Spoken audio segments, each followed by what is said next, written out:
What is going on, garden fans? Welcome back to the Permaculture Homestead. As I am preparing a video of my backyard food forest, I actually wanted to take you on a tour of my front yard food forest, which is done more in an edible landscaping kind of fashion.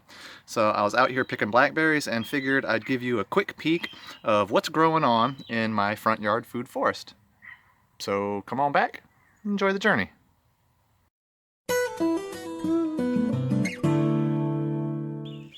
So if you're new to the channel or haven't seen my front yard food forest, it's kind of done in a landscaping fashion. I'm trying to blend in the food into all the natural landscaping that's out here.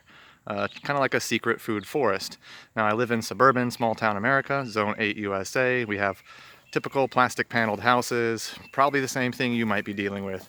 It all starts with this centralized box in my grass. Everybody has a septic tank. And there's a little box where we can kind of grow veggies and food.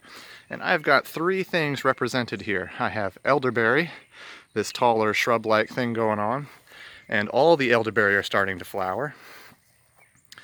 So they will very soon be producing berries here for us. There is a ground cover of spearmint, which has completely covered everything down here. There's not a whole lot of weeds growing because we are overrun with mint, and I don't mind that. I do eat mint. I add it to salads. You can make toothpaste with these, compound up some toothpaste. And the third companion here is pineapple guava, and the pineapple guava are starting to flower. So I need to do my job of cross-pollinating these so that I can get some guavas this year. So little food box here. We have elderberry, pineapple guava, and spearmint all represented. Now also in my front yard, I've got quite a few boxwoods and useless boxwoods, useless trees that don't do much. Now I have let blackberries grow up all over them, and at first glance you wouldn't be able to tell, but I'm going to zoom in here, and you're going to start to see very quickly how abundant these wild, thorny blackberries are. Absolutely crazy how quickly they produce. We did just get a good rain, so I do try to come out here and pick at least every other day.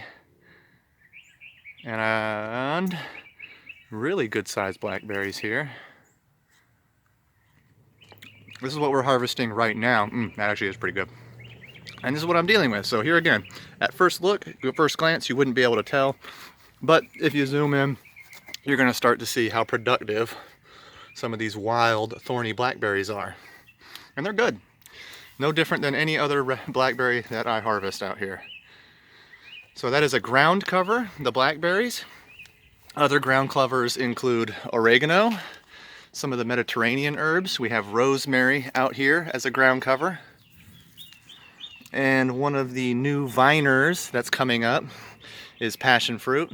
So of course I'm going to let the passion fruit grow up everywhere. That's a new contender this year.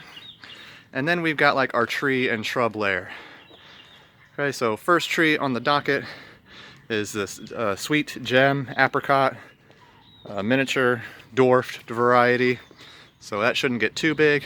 Right next door to that guy, we have a pomegranate that's kind of bushing out some. I am gonna prune it up a little bit, shape it up some.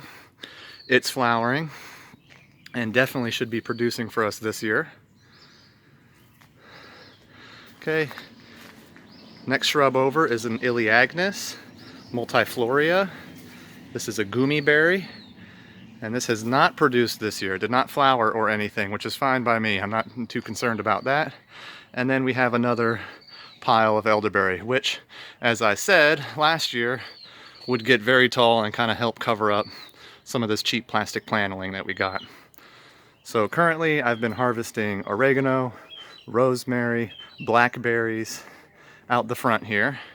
And in the next couple weeks to come, what I'm going to have coming in is pomegranate, elderberry, and passion fruit.